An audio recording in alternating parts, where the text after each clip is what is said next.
Hello, everybody, and welcome to the ThinkDeep podcast. I am your host, David Dilworth, and I have co-host here, Andrew Kim. Hello. And we have a special guest today, Stephen Jensen. And he's more so a friend than we say guest. He definitely has a lot of interesting things to say, has a lot of different expertise in UFC. Also, I would call him a historian in the wrestling world of WWE, WWF, WCW, whatever they're calling out. I heard some commercial about get the F out, but that's what they're doing right now. But anyways, here, Stephen, if you want to go ahead and introduce yourself and tell everybody what you're about.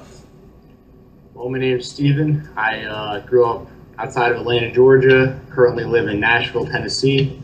And I know Dave from the time I lived in Orlando for a little while, and I just met Andrew on this podcast, just through the podcast through Dave. And I'm, kind of like Dave said, I'm very into mixed martial arts, very into pro wrestling, big Minnesota Vikings football fan, love the NFL, watch pretty much every sport, but those are the main ones, and I like to think deep.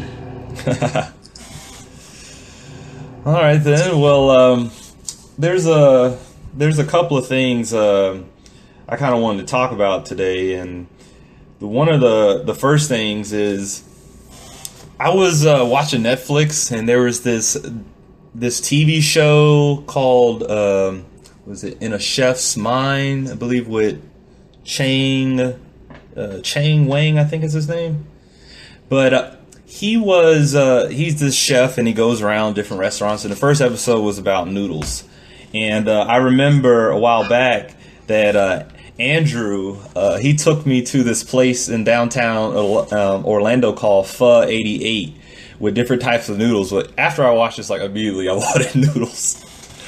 But Andrew, I was just kind of like curious, to talk to you about, like, what is it that made you want to take me to a pho restaurant? Like, that is something that no other friend would have ever done for me. Well, Dave, I always like to expand the horizons, broaden the minds of other people.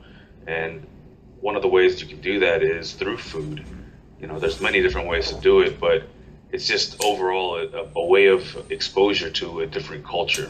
And usually through food is the easiest way to do that. So, it was a food item that I particularly enjoyed. And, I kind of know your taste in what type of foods you like. So that was just one of the things. It's just like the time I introduced you to sushi.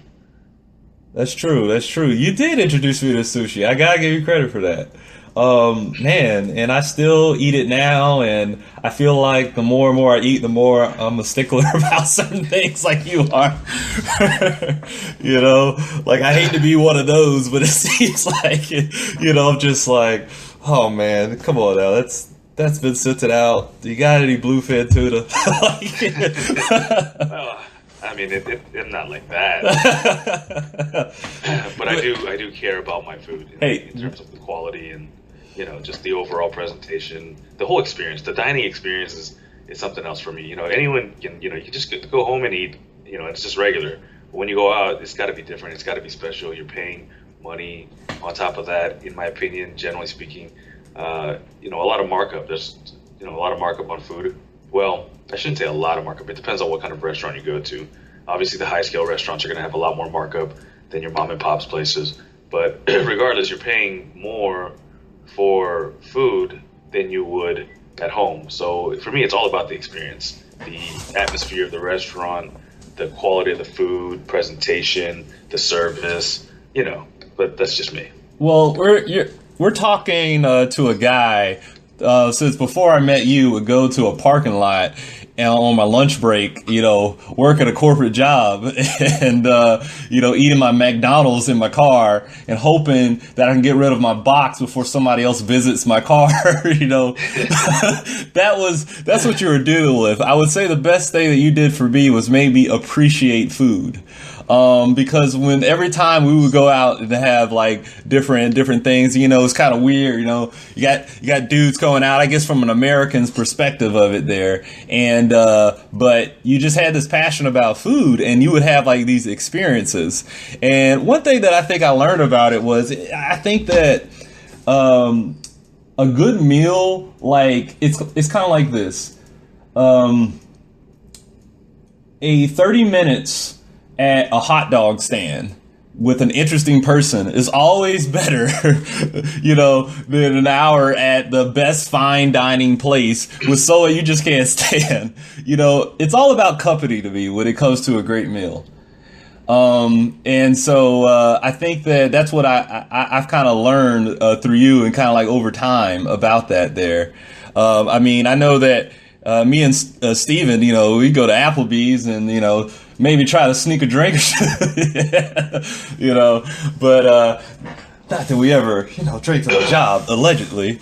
But I know Applebee's was where it was at, but you put me on another level with pho there. But those were some good times back then. Well, absolutely, man. And, it's my pleasure to do that for you. And I'm actually curious as to hear Stephen's viewpoint on what food means to him, because everyone's different. You know what I mean? Yeah. I'd say going back to the Applebee's thing, that was only so much fun because they were 2-for-1 drinks. I don't know. Yeah. No, just kidding. I like the staff there. That was a big part of it. To answer kind of your question, Andrew. Like, I like the environment. I think that's very important. The company is definitely the most important to me because it's very awkward to be sitting at a table with people you don't like or maybe don't know very well. Unless it's like a date, which is just a completely different thing in itself. But I don't know. I really enjoy different kinds of food. So I like a lot of different environments, like eat with different kinds of people, see what kind of food they like. I was lucky enough rather to grow up with a dad who could cook very well, and he could make a lot of different types of food. So I really am willing to try pretty much anything, which I think makes it easier for me to eat with people too. So yeah. All right. Well, as far as the reason why I want to say I am the way I am when it comes to food is that it's really a lot to do with the Korean culture. Korean culture, you got to understand, it's a very old culture. It's been around for a long time, a lot older than the United States' history goes. So that being said, we were a third world country for the longest time, and back in the day, people would ask each other, "Hey, have you eaten?" almost as a greeting. I mean, they asked it so frequently that it just became a greeting. So you could almost go to your friend when you met him up and say, "Hey, did you eat?" It is asking literally, but not at the same time. And you just nonchalantly answer yes or no, and then in politeness you ask the same thing back. So food goes goes way back in Korean culture.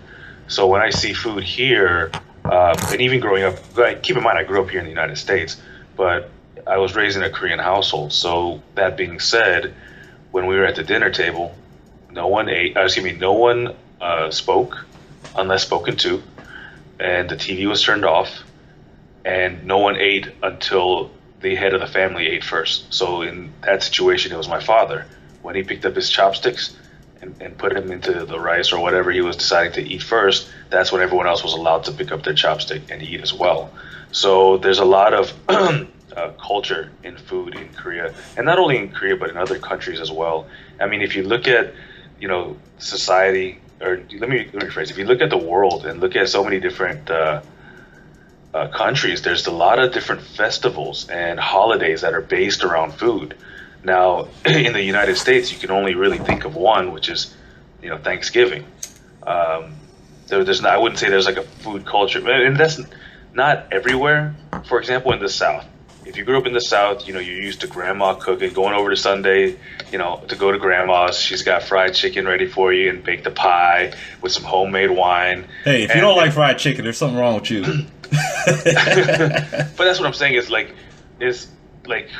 a lot of other countries who started off in a lot worse, that had a worse start than the United States, they place a very high importance on food. And you look at Spanish culture, they're always hanging out, eating together. They rarely eat, by themselves. They're having a good time cooking out always inviting other people, like neighbors that they might not necessarily know. It's a very joyous and social event. When you were growing up, because this is what I'm just trying to figure out. When you say that is culture, is it something just about like families? Just did your family grow up like eating together like every day? Yes. They did. See, that's what's different from kind of like what happened with me. Like, my family grew up middle class. My dad was a dentist. He was reserves in the in the military, and he did charity work as a missionary. He had his own nonprofit organization called Flying Doctors. So he was always he would eat in his own room and like we would just kind of like grab food, you just go and get it, whatever. If there's someone sitting there in the kitchen, like, yeah, if not so much. When you got older, you got caught up in your own little business where it's just like, you want to eat in your room, or you want to, freaking go in your own little world because, I don't know, your parents don't understand your life or something like that. But it was like the times that we did eat together was like special occasions. It's kind of like how casual church people are. They go on the special days like Easter, Christmas, like, something like that. And so that's kind of like how we were when we ate as a family. But it was all together. It was huge. It was a big event. We definitely looked forward to it, but it wasn't something that was like regular practice. And so I think that's maybe why, I guess, I mean, I don't know if I'm different than most, American families, or maybe it's a Southern thing or anything like that. Maybe why there is that disconnect where we don't have this appreciation of this art form of like, food. I mean, not that there's definitely good American chefs out there, but there's a lot more people want to be LeBron than, that wants to be a good chef. And, I mean, Stephen, how did you grow up, like, eating? Like, did you eat meals in family, or how did that work out? Yeah, it was always like that, family together, sometimes for breakfast, always for dinner, invited people over fairly often, type deal. Mm-hmm. Very, very middle class, like, friends with all the neighbors type deal. Like, we'd eat with other families, and we were all pretty close growing up.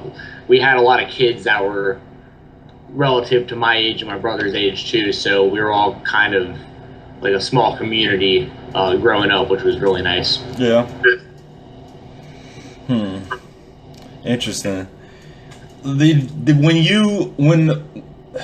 you eat out like a lot in groups and stuff? Like, do you do that when you go to work? Like, or do you always like eat yourself or anything like that? Oh, nowadays I eat by myself the majority of my meals. Right. But I mean, I enjoy eating out and stuff. If I had roommates right now, if I have roommates in the future, I'll probably cook more often. And if I'm cooking more often, then I'll probably sit down and eat with people more often, if that makes sense. So I eat a lot of fast food. Hey, I got no problem for you. I'm high-fiving you over here, okay? I try to eat healthy, but sometimes, that when McRib comes back, you just can't control yourself sometimes. It's a limited time only. Yeah, there you go. I mean, who else would invent ribs that are molded in the shape of bones and put it in between two pieces of bread and mash that off as ribs? David, don't get me wrong, though. In America, there's a lot of food culture. It's just that it's not instilled in the families. It's instilled in the neighborhoods. So, for example, like I was telling you earlier, down south, you've got, you go to grandma's house, fried chicken, pie, the homemade wine, and you got fish fries as well. You're describing my dinner yesterday. I'm sorry? You're describing my dinner yesterday. Nice. But But up north, you've got, a Philly cheesesteak Right. in Philadelphia specifically. You've got New York style pizza. You've got Chicago deep dish pizza. So it's very neighborhood centric in terms of those particular food cultures. You ask anyone from Philadelphia to eat a Philly cheesesteak outside of Philly, and he'd rather shoot himself, because he'll probably tell you, unless it's a Amorosa roll that's been buttered up and put on that flat grill with the, cut steak, onions, peppers, with cheese on it melted in, and then you take the ladles or whatever they're called, spatulas, throw it in there, and then when you take that first bite and you pull away, that cheese because it's all mixed in with the meat and the butter and the onions and the peppers, it just gets all stringy. It's amazing. It's a taste that you can't really. It's really hard to describe. I mean, slightly salty, sweet with the perfect touch of pepper. Same thing with whether it be New York style pizza, Chicago deep dish pizza, the California style pizzas. It's kind of weird how Americans have gravitated towards pizza, which is not an original American thing. In terms of originality, like what is originally American? And that's a question that I've actually want to ask both of you guys. So Steve, and then I'll give you my thoughts afterwards. So Stephen, what is an original American food? Name one, or as many as you can. I think like a hot dog, something like that. Like it's pizza. Even though that's like Italian, it's everywhere. It's easy to make. I'm just trying to think. I mean, to me, like hot dogs is the answer, mainly because, like 4th of July, they do a giant hot dog eating contest. Every baseball game you go to, you want to get a big hot dog at the baseball game. MLB being America's pastime, you go up to, New York or Boston or Philadelphia or wherever you're at, and they all have their different style of hot dog, but it's all a hot dog. The way it's prepared is going to be a little bit different depending on where you go. You go up and downtown in Nashville here, or a lot of other major cities, there's hot dog vendors on the corners, and you leave a bar at 3 a.m, you can buy a hot dog. So to me, it's the simplest food ever. It's nothing big. It's nothing too grand. It's very, very, very easy to make. But I don't know. What do y'all think? Is that a fairly? Does that make any sense? Well, yeah. I mean, it's definitely something I would think, is American dish. But like, if Andrew asked me that question, like, what is an American dish? Like, the first thing I think of is like, if the dictionary was just like a simpler form of just pictures that represented words, I would say, if I would look up like the American dish, I would imagine like the mall food court. And that to me represents America. Like, I mean, I definitely agree that a hot dog is one, but we just kind of like jack little bits of shit from everywhere, it seems like. And like the hamburger and the hot dog, I could definitely say is an American staple. But the first image that comes to my mind when I think the American cuisine is a food court mall. Fascinating. Now, I say that because everyone I've asked, they want to say, the first thing they say is, oh, the hamburger. And, I would like to be quick to point out that, the hamburger, keep in mind, is originated from Hamburg, Germany. That particular dish is a German dish, but has been transformed into an American-style item, which is now what we know as the hamburger today. And as far as the hot dog, you got to keep in mind, that's also more like brats, from Germany as well, bratwursts and things of that nature. So again, like Dave was saying, I agree with him. We take a little bits of everything. Same thing with the pizza. That's sure, the American pizza is American because it's nothing like the Italian pizza. But however, it derived from the Italian pizza. So the only thing that I can, think of when I ask that question to myself is going back to your baseball reference, Stephen. I think of Cracker Jacks. Okay, no other country has Cracker Jacks, but America does. Because if you think about it, a Cracker Jack is a caramelized popped corn, right? And the corn is Native American, is it not?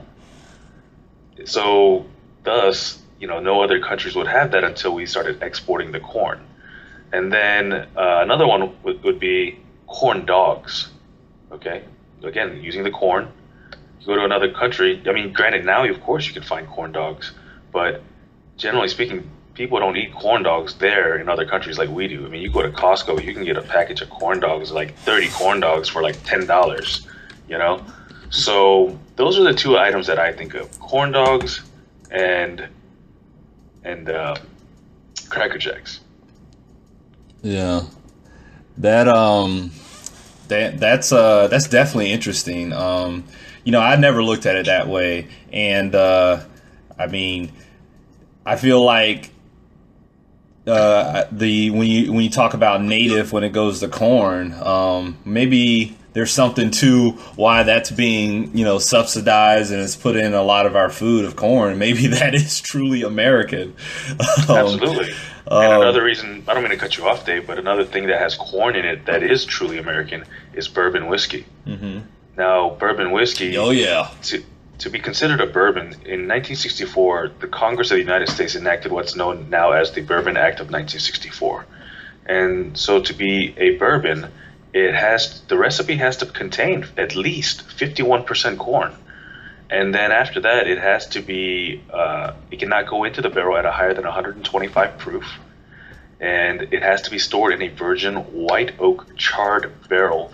And it has to be made in the United States. So that's what classifies a bourbon. A lot of people think that, it has to be made in Kentucky. That's not true at all. It's just that, generally speaking, bourbons from Kentucky usually taste better. And from, the tours I've did at bourbon distilleries in Kentucky, they state that it's because of the limestone water that they have in Kentucky. So, bourbon is another thing that uses corn. So I just wanted to point that out to you as well. That's right. I mean, whiskey, Duke, John Wayne. I mean, that's definitely some American shit right there. That and also those, like those KFC like chickens that are like bread for like replace bread for a sandwich with bacon and cheese. I think it's called the Double Down. That right there, that's American. That is the Double Down. You're correct. It's also a limited time only, just like the McRib. Just like the McRib. Man, why are the best things limited? But you know what? I don't know if I could ever go to a KFC and order that. I mean, I could order a McRib, because it's still a standard sandwich. Right. It's still bread, meat, bread. But like, how much of like, how like, I don't know, gluttonous, or how would your image would just go down the drain if you stepped up and ordered one of those? Don't worry, Andrew. They make it so that you're actually holding the wrapping. You never actually have to put your hands on the two chicken pieces. So you don't get grease all over your hands, and you can eat it on the go. Screw that wrapping. Sponsored. I'm not even sponsored by KFC. They're Double Down for a limited time. But what he needs to be sponsored by is I'm sorry. Go ahead, Andrew. I was going to say that brings up an interesting point when Stephen said that you can eat it on the go. That is something that is actually pretty American as well, eating on the go. Right. In most countries, you don't see that. You don't see people walking down the street with a sandwich in their hand. They usually sit down at a place and at a table usually and eat. And once they're finished, then they go. But in America, you can go to the drive-thru, put something in your passenger seat and pick at the fries, or if you're daring enough, eat the burger right there while you're driving.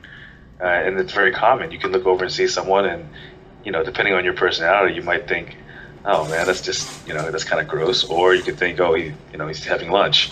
But it's more accepted here than it is in any other country. So that's another American thing. It's funny that you say that, because there's this show called Comedians in Cars Getting Coffee, and the host of it is Jerry Seinfeld, and all he does is just picks up his friends that are comedians in his car, and they have conversations at a coffee shop.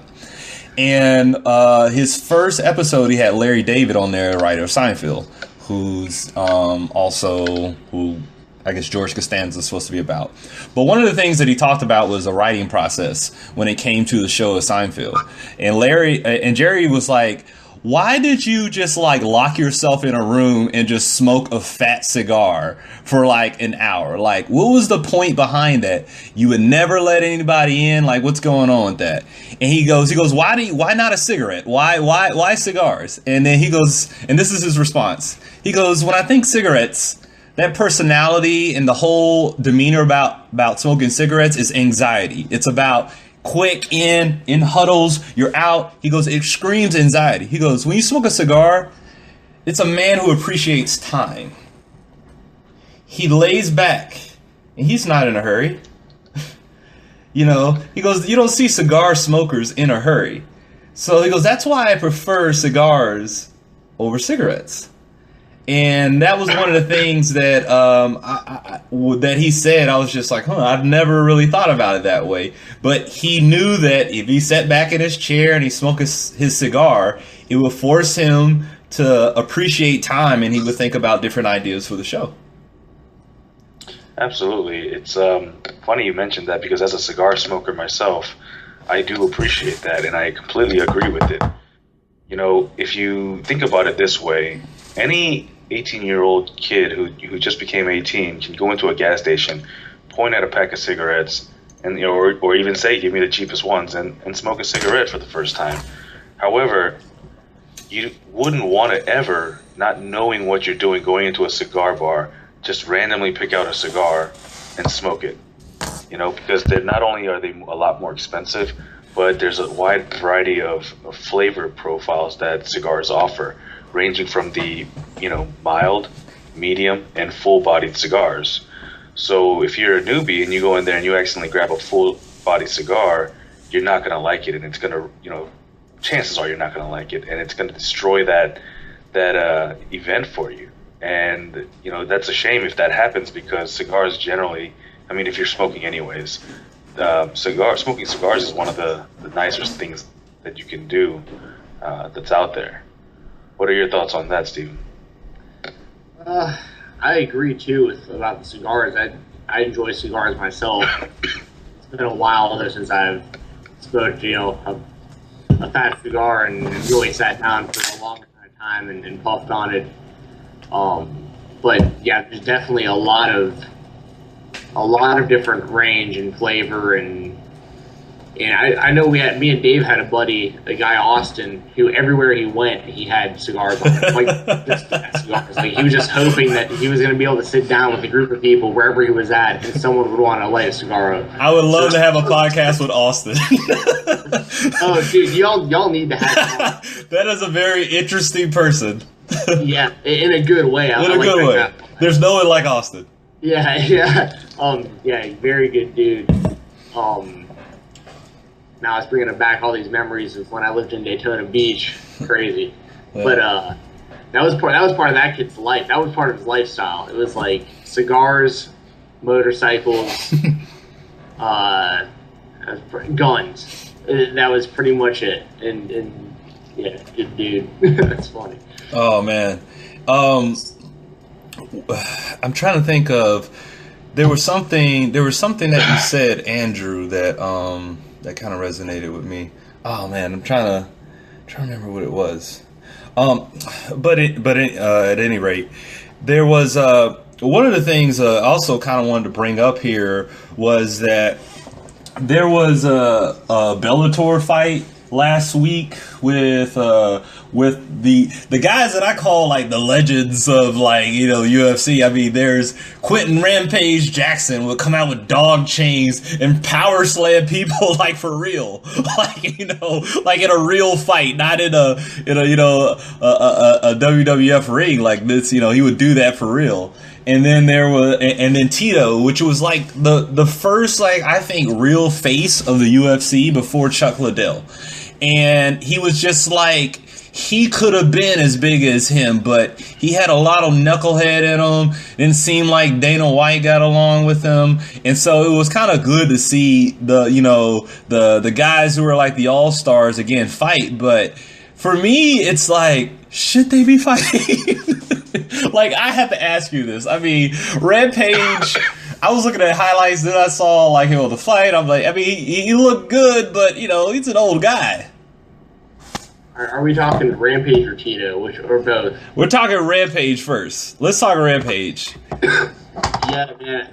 The thing with Rampage is this: he does not want to be a full-on, well-rounded MMA fighter. Yeah. He wants to go out and he wants to box people, and I think because of it, he's probably had a longer career than he would have had he gone all out his entire career, putting in all the time training. And I can't speak negatively on the guy because he's had a very, very successful career. He's been the UFC heavyweight champion. He was a major name in Japan and Pride. He's still a major name out there in Japan. Exactly. And who can say when someone should hang it up? I mean, I just want to first give the respect out there that, sure, these guys out there putting their, they're going out there putting everything on the line. They're training and whatever. But I just feel like Bellator is kind of grabbing off of some big names to get ratings, but somebody needs to tell these guys, like, maybe you shouldn't be doing this anymore. Sure, and that's kind of what Dana White does in the UFC, and that's why you see some of these guys reappearing other places too. When Dana White senses or witnesses, himself, people getting knocked out way faster than they used to, or people who just can't hang with top competition anymore. He even cuts people who are in the top 10 in the world in their divisions if he sees them on the decline. Like, he's actually looking out for the fighters more than any boxing promoter or any other, promoter of any kind of martial arts or anything I've ever seen. The guy he always does what's right for business, in my opinion, and he does what's right for the fighters. But what he does, though, if you keep a good relationship with him, guys like Chuck Liddell and Matt Hughes and others wind up getting office jobs with the UFC when they retire, and then they're still getting a paycheck from the UFC to essentially go sign autographs before events. I mean, yeah, it's great. He reportedly told Chuck to hang it up. And because Chuck wanted to go out there, but man, if I was Chuck Liddell, man, it must suck to be in the office when you were just like those hands in the air, greatest, of the world. Like when he would win a fight, it was just, it was unbelievable. And for a guy like that, to not feel that glory again, it must be hard to live that life. Sure, and if he wanted to, he could always. Bellator, the company we're talking about with Rampage and Tito. Chuck Liddell could go sign with Bellator right now. They'd absolutely sign him to fight, for sure. Like, they'd take him in a heartbeat. But there's a lot of layers that go on with this kind of stuff, too. Jackson isn't technically signed by the company Bellator MMA. He's signed by Viacom, which owns Bellator MMA and owns Spike TV. So he's signed on to do TNA Impact Wrestling. He signed on to do Bellator MMA. He signed on to do TV shows. He signed on to do movies. He's signed by Viacom. So is Tito Ortiz, and so is King Mo. And King Mo and Rampage fought each other this past weekend. So there are three guys that aren't necessarily signed by that company because they're the top of the top anymore. They're signed strictly on name value. The fact that they can still put on solid performances, but the overall grand scheme of things, they're signed on with a much bigger company than Bellator and doing a whole lot of different stuff. Andrew, did you ever get into watching any much UFC? Well, in terms of UFC, now, Stephen, of course, you can correct me if I'm wrong here, but, it originated from mixed martial arts in the most rawest form with, Shamrock. Is it Frank Shamrock or is it Ken Shamrock? Well, go ahead. Well, so Ken Shamrock was in the very, very early UFCs, and he was one of the top guys for sure. He was one of the first big names. He was a crossover from the WWF as well, so he had a large audience. But Frank was actually considered to be the best fighter of the 1990s. He was a little bit later on, but right. Both were fighters, so you're correct about that. Okay, so I just wanted to make sure before I said anything else. As far as that goes, that's when I started gaining interest in that, and I originally kept up with some fighters, and then after a while, to be honest with you, I really did lose interest. I kept up with Forrest Griffin and George St. Pierre, Chuck Liddell, like you guys were saying, and a couple of others. Names right now I couldn't tell you, but after that, like Brock Lesnar, when Brock Lesnar came in, it was around that time period when I just really stopped, watching it, and I and I went back to watching boxing. I guess I watched it initially because it was different, because it offered something unique, but and I'm not taking anything away from those particular athletes. They are very athletic. It takes a lot of skill to do what they have to do. I have a buddy who did Naga, and it's like a mixed martial arts league, I guess, for lack of better words, maybe a tournament. But so I understand that it takes a lot of training, because you have to know when to pull a certain move in a certain situation, but under stressful conditions. And without the proper training, you're just not going to remember that. So it does take a great amount of skill. And, I have the utmost respect for those athletes. However, in the form of the UFC, which what it is it is entertainment, I just couldn't find it entertaining me for long enough. Well, the thing that you kind of mentioned about how knowing the exact move, when to do that is kind of, I guess the best way from kind of understanding it from a fighter's aspect of it, is that when you're training, it's more about you put the repetition in for the muscle memory.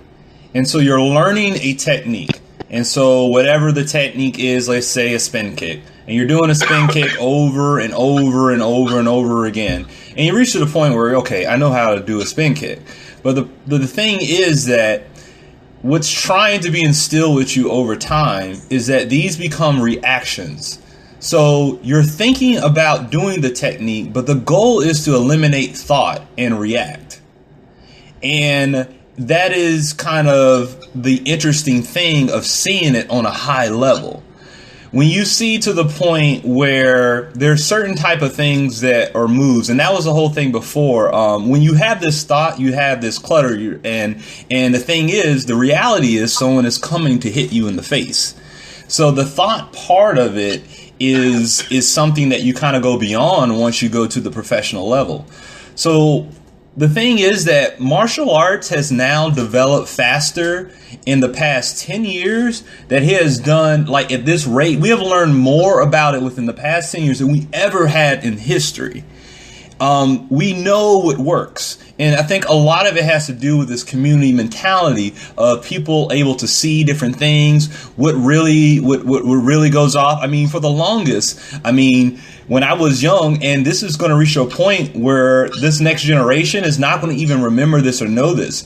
We always used to wonder what was the best, kung fu over karate, over taekwondo, over that. That is gone now, because we understand of what moves really work in a real fight. Now, UFC is the best representation of it right now. But yes, it is an entertainment business. There are still rules and limitations when it comes to UFC to make it so that it does not become a barbaric sport. But to see someone react in complete control of their body and what they can do to another person is, to me, just as beautiful as seeing any type of art form that's out there. When Anderson Silva is looking at you like a cobra, just as calm, and every move you make, he's following it with your hand, and boom, makes a reaction, and right before you've even had that thought, and that person they get knocked to the ground. To me, that is the epitome and the excellence of what humans can do. Can go to almost to the superhuman level. And to me, it's just beautiful to watch. And you're watching this in a live moment. I think one of the craziest things, if you ever go to a UFC, you will definitely feel that energy, because fighting is the ultimate source of competition for a human. When it comes to if you beat someone in a basketball game, the next thing they say is, "Oh, you can't kick my ass." But if you kick someone's ass, there's no, "Well, you can't beat me in a basketball game." That's the ultimate. That's the highest level. And so to see the top humans compete on that level to the point where they react like I see an assassin does in a movie. Like, that strikes my attention. And, you know, it's, I definitely understand your values and your concerns of why you watch UFC, why you don't. But I want you to take a look at that element, because I think that when you have, I want you to see kind of that side of it. Well, absolutely. And Dave, you hit the nail on the head when you said that it's just as beautiful as any other art form, because just in the word alone, martial arts is arts. So I agree with you on that. You know, as far as, but keep in mind when it comes to martial arts,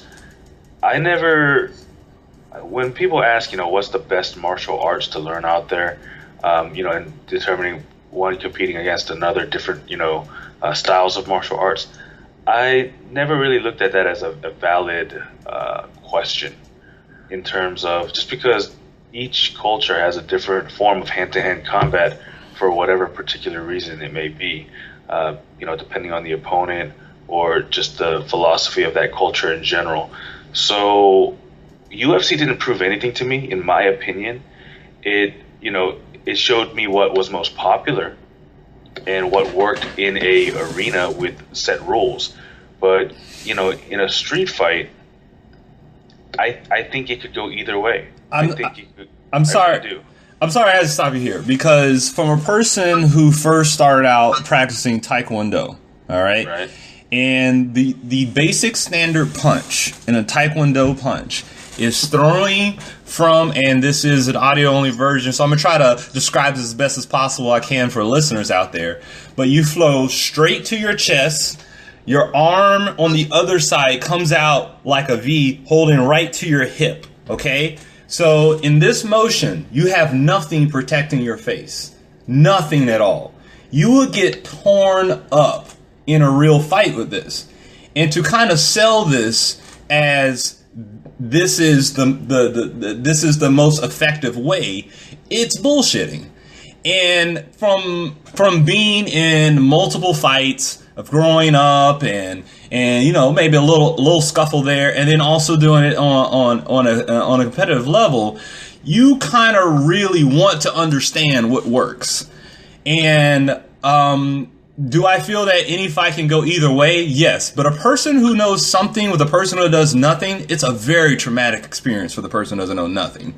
I mean, well, that's obvious. That's a given. Anyone who knows something, one martial arts, and another person who knows no martial arts, of course, that's, you know, that's very one-sided. That's like saying, but ineffective martial arts and effective martial arts, it's the same level, is what I'm trying to tell you. That separation of someone who is standing up on a fight, who fights in a Taekwondo style, most of the time they're going to lose. Well, let me ask you this then. Keep in mind, when you say that, keep in mind, it's all based on the learner, on the student. So you can have a martial artist who is trained in an efficient martial arts. However, they are not a good martial artist. And you could have someone who's trained in an inefficient martial art, but is very proficient and very good at it. In that case, who do you think would win? Well, the purpose of the UFC was bringing the best out. We saw everybody who claimed to be the best of their field come out. I know Stephen wants to jump in. Go ahead, sorry. Well, let me say one more thing before I give the floor to Stephen. Keep in mind, Dave, you keep using the Taekwondo reference, but Taekwondo is not, as what you know it now, is not a fighting martial arts. It's not a authentic fighting martial arts. It is what it is, you know. The original form of Taekwondo is actually called Taekyon, and that was the true fighting form. And in ancient Korea, there was a group called, if I'm not mistaken, the White Tigers, and they were notorious. They were ferocious. People, you know, feared them back in those days, and that's where Taekwondo came from, because they didn't want it to be so barbaric. So it's a watered down form of the fighting martial art. So keep that in mind when you're making that reference.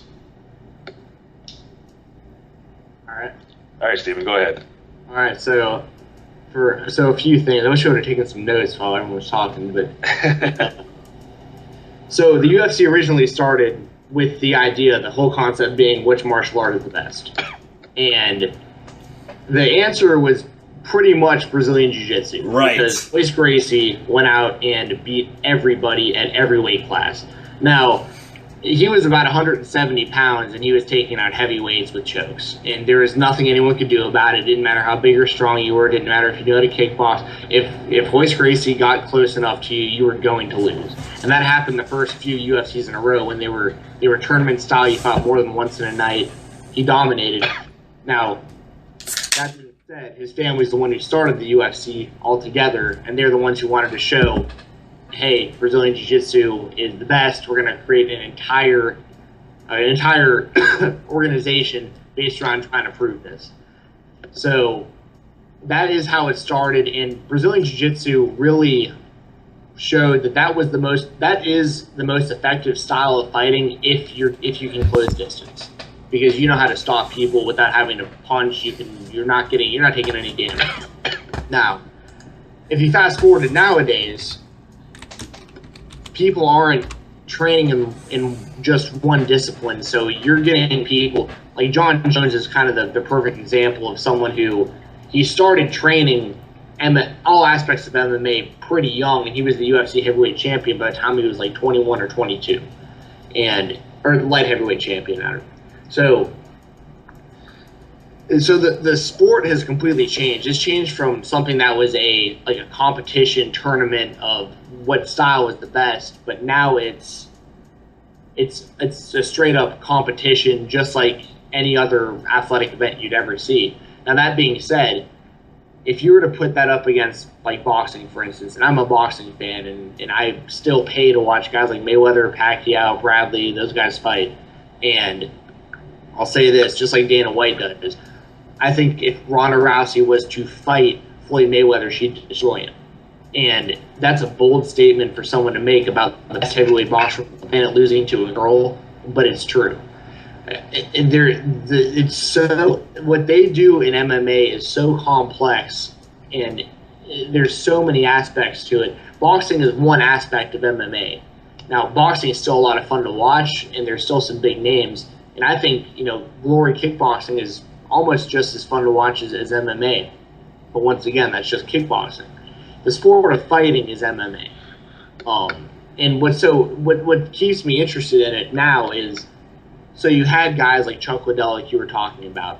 Well, Rampage Jackson knocked out Chuck Liddell in the first round when they fought for the title. And that was two stand-up guys. Chuck Liddell's whole career was based around him fighting wrestlers. He couldn't get taken down, but they couldn't strike with him. And he had a long career based on it. Tito Ortiz matched up with a lot of guys who couldn't wrestle. He had a very long title reign facing guys who couldn't wrestle him and get pound him. Now it's level to where it's guys like Chris Weidman and Anderson Silva go out there and it's competitive, which you never thought you would see Anderson be competitive with anyone else. Gustafsson and John Jones, too, is going to happen soon, and that's going to be a giant rematch of the best light heavyweight fight in history. And it's so global now that, you don't even need a ball to learn how to do MMA. Like, every country, any person in any country, no matter what your status is, you can learn how to fight because you don't need any kind of equipment. You just have to be trained. And that's another big thing with the UFC that I think is going to make it at some point in time as big as soccer worldwide. I honestly believe that. And they're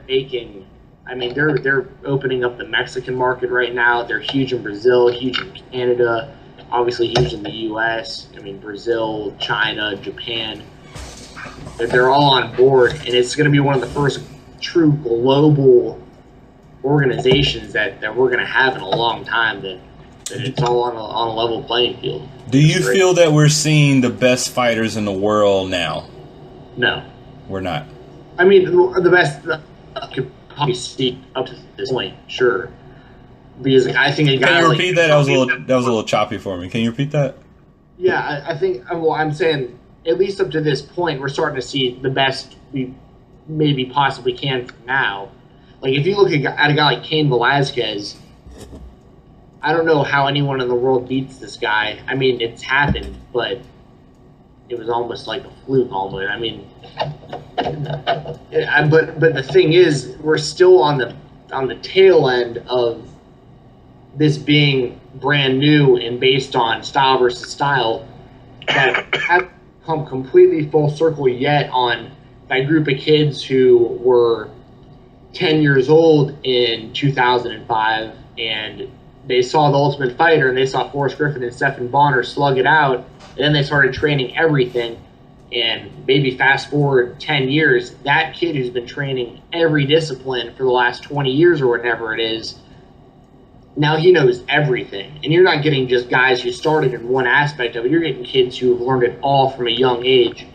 Well, it's all to make it better. There's a quote from a movie on Any Given Sunday that says that the guy tells this other dude it's like a rookie in the locker room. For every Jerry Rice, for every Michael Jordan, there's 100 motherfuckers that you've never even heard of. Does that still exist today? Are there people out there who are these ultimate badasses in either a direct form of martial arts or right now practicing in MMA, and these guys are just somewhere on a cornfield somewhere that doesn't have internet and things like that, and they either have peace and serenity in their martial art, or there's some person who just doesn't have that opportunity to be exposed because for some reason they don't want that path or anything like that? Are you saying that there's dudes out there right now that we're not seeing that could go and smack around like was it Cain Velasquez, an insane freak of nature of size and speed that we have never seen before, that is just, there's someone out there who's a Cain Velasquez, it's like, times 3 angry, like evil twin or something like that. If they're out there, Dana White will find them. Yeah. They're very, very... It's so great what they're doing in other countries. Like, they set up shop, they do Ultimate Fighter seasons now that are specific to countries that you can only watch if you have UFC Fight Pass for $10 a month, UFC.com. Hey, Dana needs to hire this. If Dana ever listens to this podcast, hire Stephen in something. Because but they're going on in... Right now, there's one in Brazil with Chael Sonnen and Vanderlei Silva that most casual fans probably don't watch because they don't pay for Fight Pass. But then there's the American version. There's other versions, country versus country.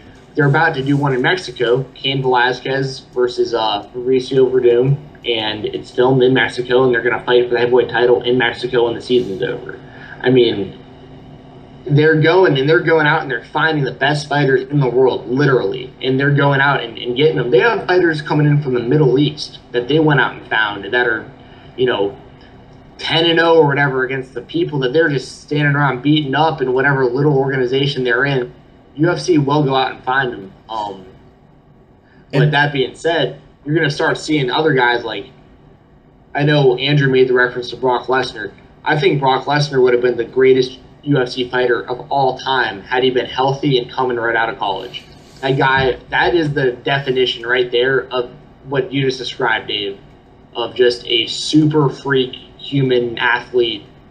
No matter what that guy does, I mean, he almost made the Minnesota Vikings without playing any high school football. He was the last guy cut on the roster, and he just went out and tried out without really any training.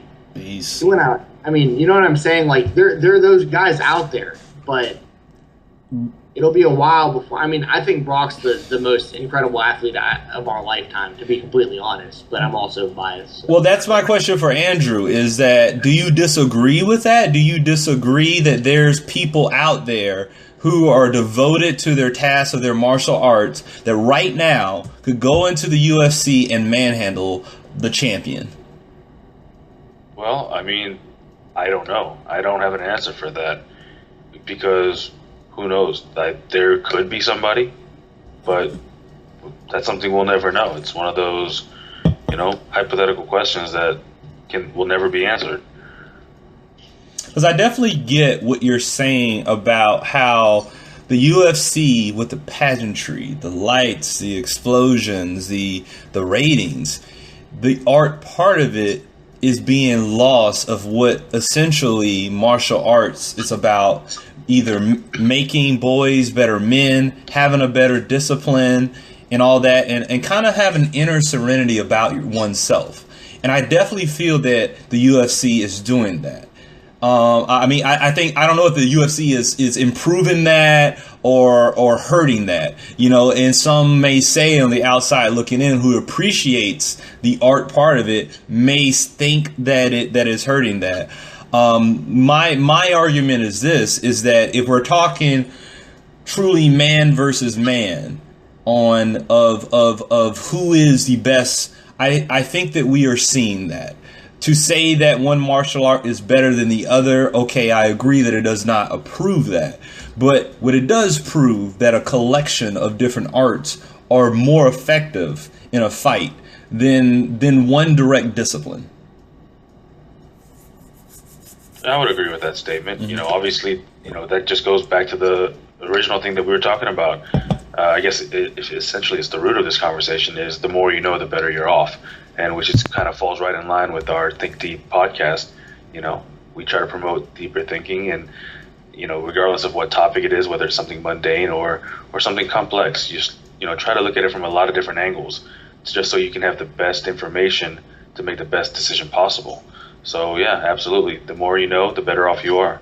Well, I think Andrew put us in a good place to kind of close this out.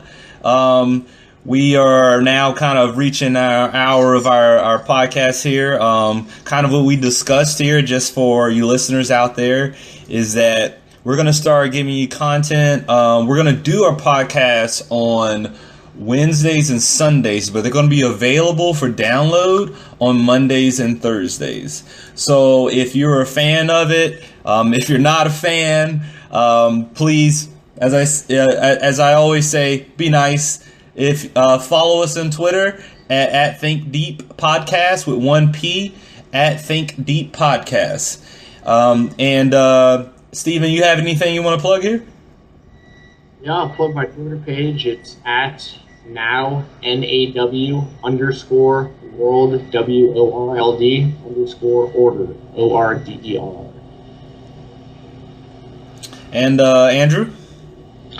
Well, as far as to close, I should say, just try to look at everything from a different perspective, whether it's food or sports. There's always something to be learned. And I do like that statement that you made earlier with for every Michael Jordan, there's, an X amount of people who are better than out there. So that's something that I always learned when I was growing up. You've got, there's always going to be someone better than you, no matter how high you get. So, that being said, just keep your eyes open. And actually, I want to leave you with one thing, actually. It's actual lyrics to a Kenny Chesney song called The Good Stuff. And in it, he's in a fight with his wife. He leaves, gets to a bar, and he asks the bartender for the good stuff. And the bartender doesn't give him any whiskey or beer, but tells him he can't find it here. And he tells him all these things that really show you what the good stuff is. And one of my favorite lines from that song is, eating burnt suppers the whole first year and asking for seconds to keep her from tearing up. So it goes to show you, when it comes to, if you look at it from a different perspective, food, how delicious someone's cooking isn't necessarily how it actually tastes, but how much love was put into it. If you think about it from that way, it changes your whole idea of food. Would you agree, Stephen? I agree. What about you, Dave? Yes. All right. And Stephen, I believe you wanted one more thing to say? Yeah, one more plug for anyone who's an MMA fan that's listening to this right now, or that wants to follow me on Twitter or Think Deep Podcast. This Saturday, live on pay-per-view, UFC 173. You got Henan Barak, TJ Dillashaw for the bantamweight title, which is a very big fight. Daniel Cormier, Dan Henderson. Whoever wins will get the next title fight at light heavyweight. And Robbie Lawler, Jake Ellenberger. Big fight at welterweight.